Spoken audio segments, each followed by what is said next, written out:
Brasil, receba um avivamento, homem de Deus, receba o avivamento de Deus.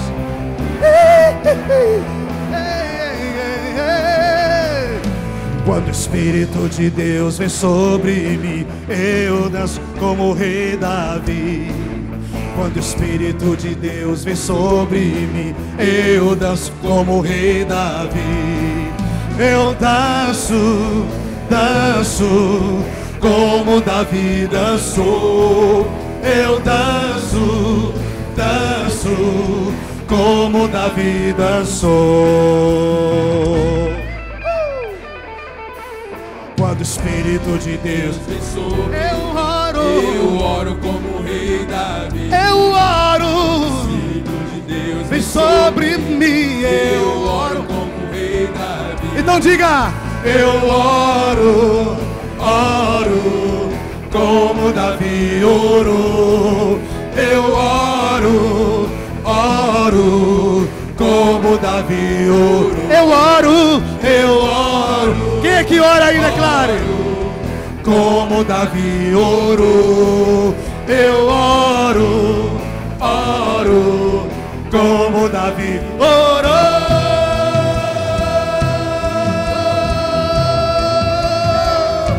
Oh! Quantos homens de Deus nessa noite farão como Davi? Digam aleluia! Quantos homens de Deus aqui vão receber a mesma unção dobrada que o servo Davi recebeu, para não se calar, para sempre falar a verdade de Deus na sua vida? Diga aleluia! Oh, oh, oh, oh, oh, oh, oh.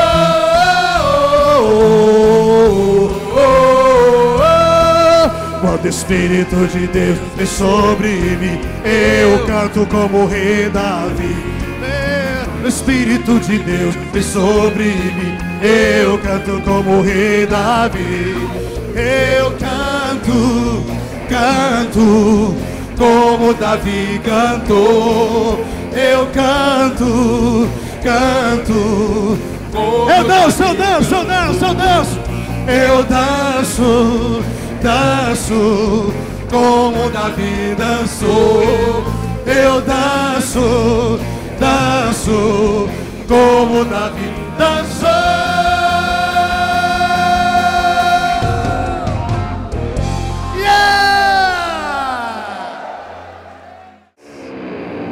Olha só, tem uns barulhos chegando aí. Será que são anjos? Anjos motorizados? Ah, não acredito. Então dê um brado de louvor, amém. Aham! Erga o louvor, erga a unção de Deus sobre a sua vida. Tem homem de Deus aqui, dê um grito de júbilo.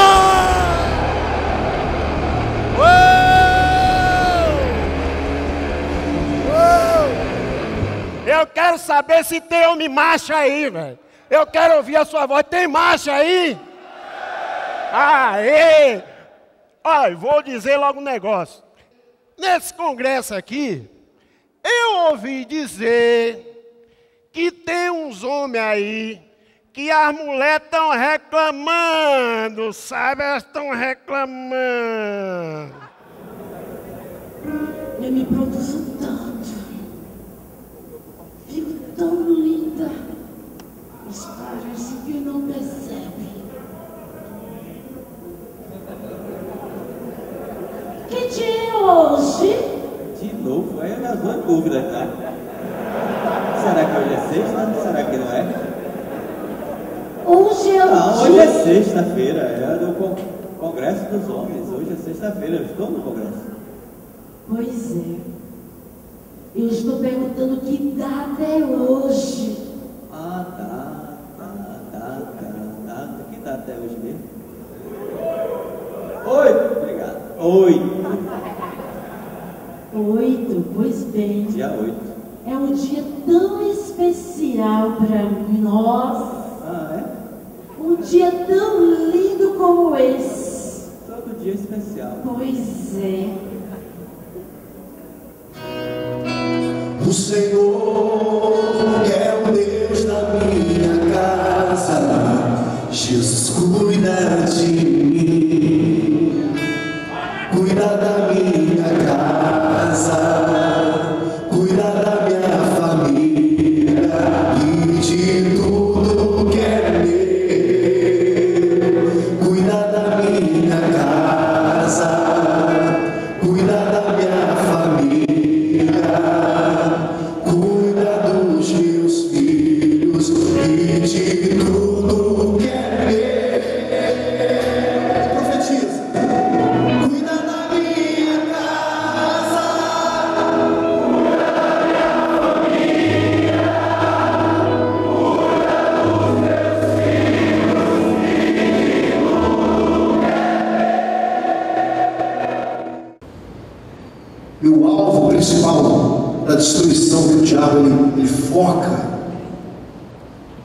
É a família.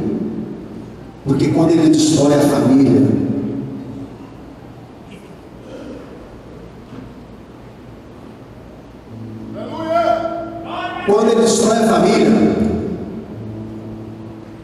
o que acontece? A esposa vai para um lado, o marido vai para o outro, e os filhos ficam, uns vão para as drogas, sem saber o que fazer, se perdem, porque foi destruído uma família, uma estrutura que estava ali, ó. Então, o alvo principal do diabo é isso: matar, roubar, destruir. Eu quero ler esse texto conhecido da história de um cego que não se calou. Ele decidiu que aquele dia seria o dia da bênção dele. Em Marcos capítulo 10, versículo 46, diz assim: foram para Jericó. Quando ele saía de Jericó, juntamente com os discípulos e numerosa multidão, Bartimeu, cego, mendigo, filho de Timeu, estava sentado à beira do caminho. E ouvindo que era Jesus o Nazareno, pôs-se a clamar: Jesus, filho de Davi, tem compaixão de mim. E muitos o repreendiam para que se calasse. Mas ele cada vez gritava mais: filho de Davi, tem misericórdia de mim. Parou Jesus e disse: chamai. Chamaram então o cego, dizendo: tem bom ânimo, levanta-te, e ele te chama. Lançando sobre de si a capa, levantou-se de um salto e foi ter com Jesus. Perguntou-lhe Jesus: que queres que eu te faça? Respondeu o cego: mestre, Rabone, príncipe, que eu torne a ver. Então Jesus lhe disse: vai, a tua fé te salvou. Imediatamente tornou a ver e seguia Jesus estrada fora. Amém? Não me calarei. Quando nós olhamos a história desse cego, uma das coisas que mais me impressiona é o quanto ele conseguiu ver, mesmo tendo debilidades na cegueira. O quanto ele percebeu muito mais do que os seus companheiros e as pessoas que estavam ao redor de Jesus. Um homem que ele estava vendo na visão que lá em Coríntios diz, onde o diabo ele tem projeto de cegar. Ele cegou o entendimento para que você não perceba as coisas, os projetos, os planos que Deus tem para a tua vida. Agora, se a Bíblia diz que o diabo cegou o entendimento, significa que nós não vemos com os olhos só, nós vemos também com o entendimento e com a alma. Aquele homem não via naturalmente, mas ele tinha uma imagem, uma representação dentro dele que o fez alcançar o seu milagre. Quando você muda a sua representação interna a respeito da vida, você consegue enxergar o que pessoas comuns não enxergam. Deus vai abrir os teus olhos para que você clame pelo teu milagre nessa noite. Aquilo que você ainda não enxergou, não é porque Deus não fez, é porque você ainda não percebeu que aquele que moveu sobre a tua vida, ele está ao teu lado hoje para responder cada uma das tuas crises e mover em sua direção. Quem está recebendo, diga glória a Deus.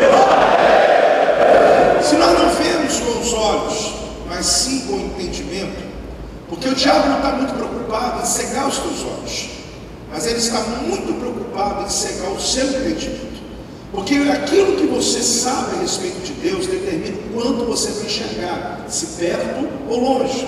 Uma vez que você anda na ignorância, você enxerga pouco. Esse cego vai nos surpreender na história dele, porque você vai perceber que a maneira que ele trata Jesus demonstra quanto ele sabia muito mais do que aqueles que estavam perto de Jesus.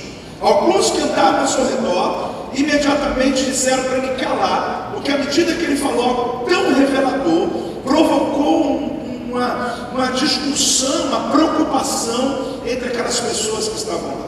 Você precisa, querido, mudar a tua representação interna para saber o que dizer. Você precisa enxergar não com os olhos naturais, mas com os olhos espirituais. Porque aquele que o diabo quer cegar, que é o entendimento teu, hoje será aberto pela revelação da palavra.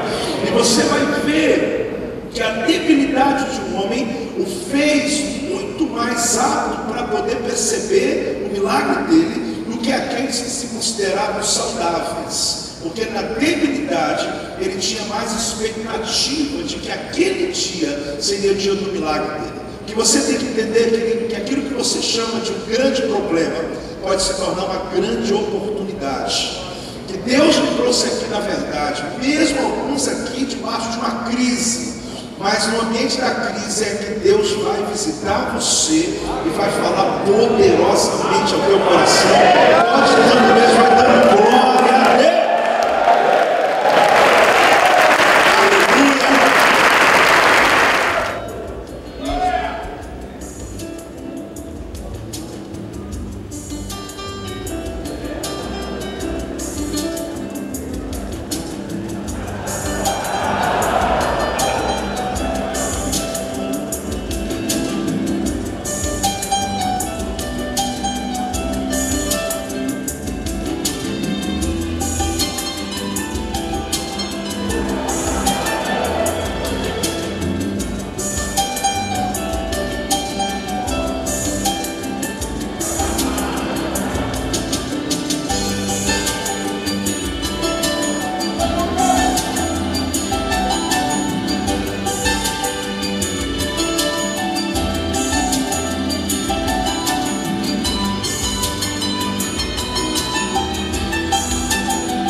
Quem pode dizer comigo, meu pai, meu herói?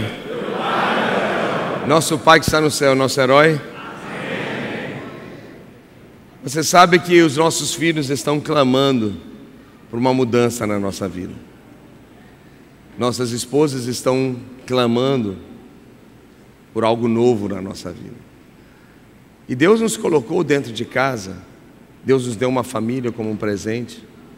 E a Bíblia diz que nós vamos devolver a nossa família e nós vamos devolver os nossos filhos ao Senhor. Nunca se esqueça que, já ensinei isso aqui, que quando a Bíblia diz o homem é cabeça, significa que o homem veio primeiro. O original significa aquele que veio antes, que veio primeiro. Ou seja, ele é responsável por tudo que vem depois. É como uma criança quando nasce. Primeiro sai o quê? Do ventre da mãe? A cabeça. Então a ideia é que vem primeiro. E você sabe que Deus está edificando a nossa casa. Deus é um construtor. E toda pessoa que trabalha ou que já fez algum tipo de construção sabe que você nunca começa por cima. Você nunca começa a sua casa pelo telhado. Todo construtor, inclusive na Bíblia fala sobre isso, começa de que maneira? Do fundamento, da base, do fundamento, das sapatas. E quando a Bíblia diz que o homem é cabeça, que ele veio primeiro do que a mulher, Deus primeiro formou o homem. A ideia não é que o homem é a cabeça, que ele está em cima dando todos os comandos para baixo. A ideia é que ele é o primeiro da edificação da família. Ou seja, Deus, que é o grande construtor, ele começa com a base. Então o homem, em vez de ser telhado, dando somente ordens que todo mundo vai ter que servi-lo, não, ele na verdade é o que está debaixo de tudo e sustentando a sua esposa, sustentando o seu filho, sustentando a sua filha. Esse conceito tem que ser mudado na nossa cabeça, porque Deus nos deu uma família para a gente servir a nossa casa. E quando temos o coração correto para servir, quando temos o coração correto para abençoar, aí sim nós vamos ser um herói para a nossa casa. O inimigo vai querer destruir, o inimigo vai querer vir para derrubar, mas o Senhor vai nos dar força, o Senhor vai guardar nossa família e vai guardar nossas vidas. Se a estrutura é boa embaixo, então você pode construir bastante para cima. Entenda o seguinte: quando Eva comeu do fruto, imediatamente a glória suspendeu sobre a vida dela. E agora Eva está de que forma? Nua. Ela sabe agora da sua nudez. Ela agora tem consciência do seu estado. Adão, pelo outro lado, ainda não comeu fruto, certo? A glória de Deus está sobre a vida dele, mas ele vê a sua esposa de uma forma diferente, porque ela não está tendo a mesma veste que ela tinha antes. E você pode dizer, mas os olhos dele eram puros. É verdade. O Espírito de Deus revestia ainda Adão, antes dele comer o fruto. Mas é interessante que, antes de Eva comer do fruto, e a glória de Deus suspender do corpo dela, os ouvidos dela também eram santos. E ela conseguiu ouvir a voz das trevas. Você está me acompanhando ou não? Amém.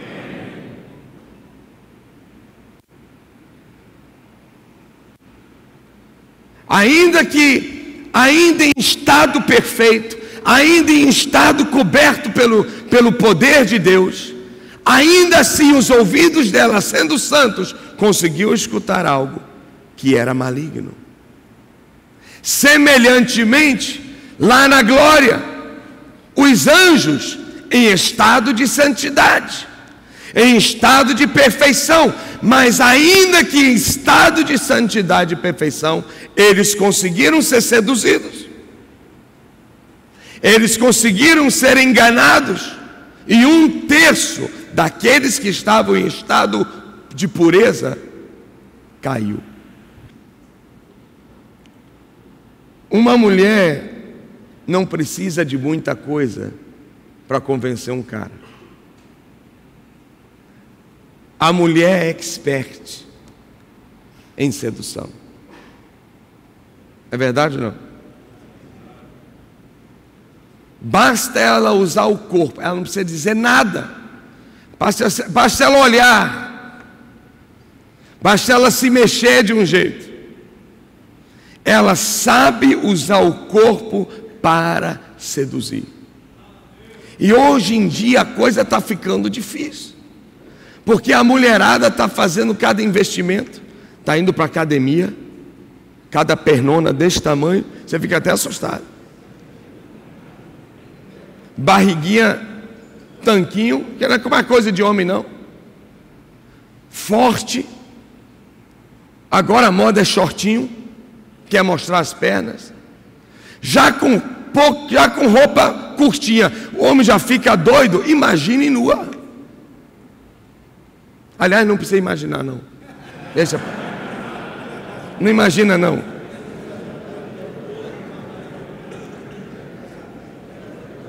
Essas mulheres estão jogando duro, estão trabalhando forte. E hoje não existe mais timidez não. Elas partem para cima, sem vergonha mesmo. Eu ouvi dizer que um dia num bate-papo desse de televisão, de jornal, que tem mulher que se vê que o cara é casado, aí que ela é mais sem vergonha ainda. E ela vai usar o quê? Sempre a mesma coisa. Ela não bota uma bata de coral, não é? Não.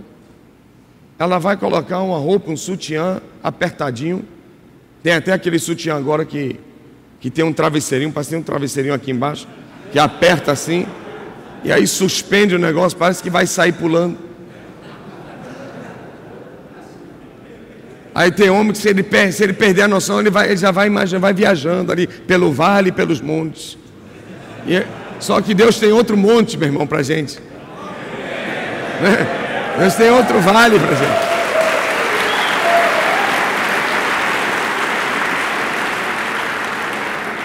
O espiritual, ele veio antes. É como o homem, ele veio primeiro. Então ele tem influência sobre tudo que vem depois. Quando o homem espiritualmente está desconectado com Deus, ele é perdido. É por isso que a Bíblia diz que estávamos perdidos e Deus nos achou. A gente tem até música assim. Mas até o crente, depois de ser achado por Deus, se ele não tem uma vida espiritual que ele investe para crescer, ele se perde na direção do que é certo, do que é errado. Ele acaba fazendo coisas que ele jamais imaginava.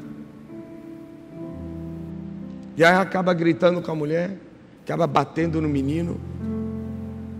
E não é esse o tipo de pai que nosso filho precisa.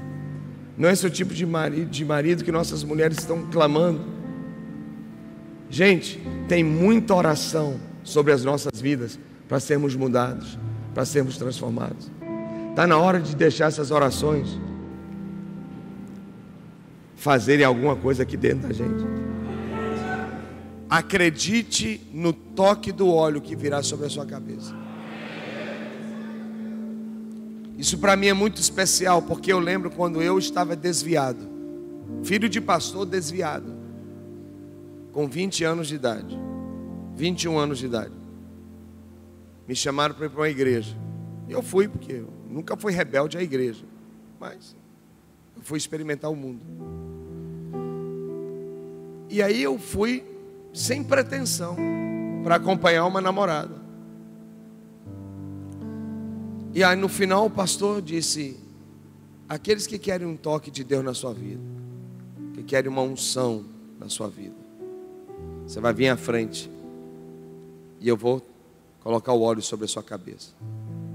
Foi tanta gente para frente que eu não conseguia chegar. Aí eu fui me apertando, até que eu cheguei ao ponto do pastor esticar o braço dele, e na pontinha do dedo ele, pum, melou minha testa, tocou na minha cabeça. E eu fui embora. Em 30 dias eu estava chorando, tendo uma experiência com Deus na minha casa, e eu me entregando para o ministério, abandonando a carreira de medicina. Em 30 dias, algo rápido aconteceu na minha vida. Um simples toque. Não teve nada de misticismo, não teve nada de tantas outras coisas. Foi um toque na cabeça. E vai ser assim agora com você. Um toque, você vai crer, você vai levar essa unção com você para a sua casa.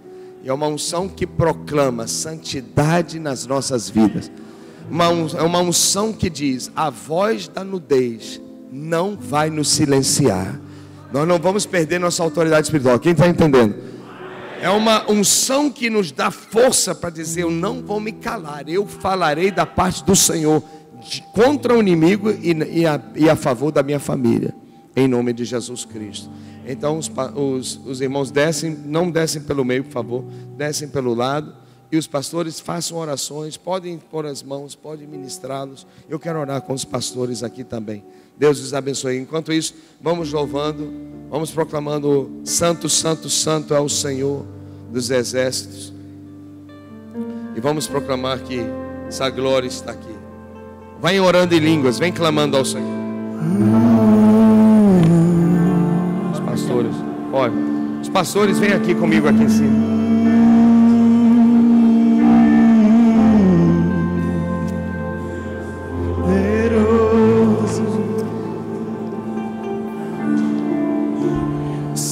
Depois muda a canção.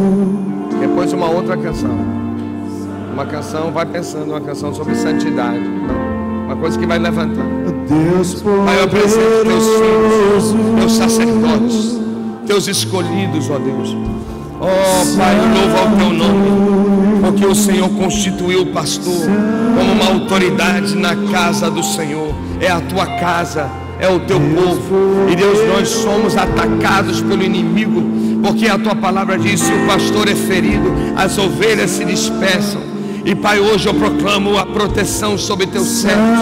Hoje eu declaro mais uma vez, Senhor, sobre teus filhos, o livramento da voz estranha, o livramento da voz estranha. Oh Deus, eu declaro sobre teus filhos a bênção, Senhor, a bênção que protege a família, a bênção que protege a autoridade espiritual sobre eles.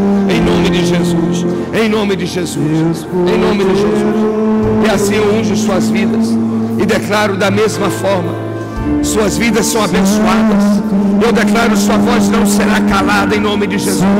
Sua voz não será calada. Hoje eu declaro que a voz da sensualidade, hoje eu declaro que essa voz que tenta assaltar, que tenta tirar o ministério da nossa vida, que tenta roubar a obra de Deus das nossas vidas, eu declaro: essa voz se silencia em nome de Jesus.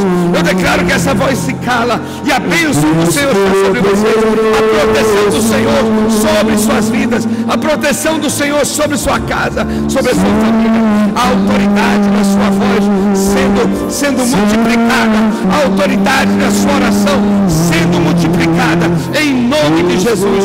Não se calarão, falarão aos homens, falarão às mulheres, profetizarão sobre as famílias, e o inimigo baterá em retirada em nome de Jesus, em nome do Senhor. Assim abençoe suas casas, abençoe suas famílias, abençoe seus ministérios, abençoe seu chamado, e eu declaro sua vida protegida debaixo do sangue de Jesus, debaixo do sangue do Cordeiro, em nome de Jesus Cristo. Amém e amém. Glória a Deus.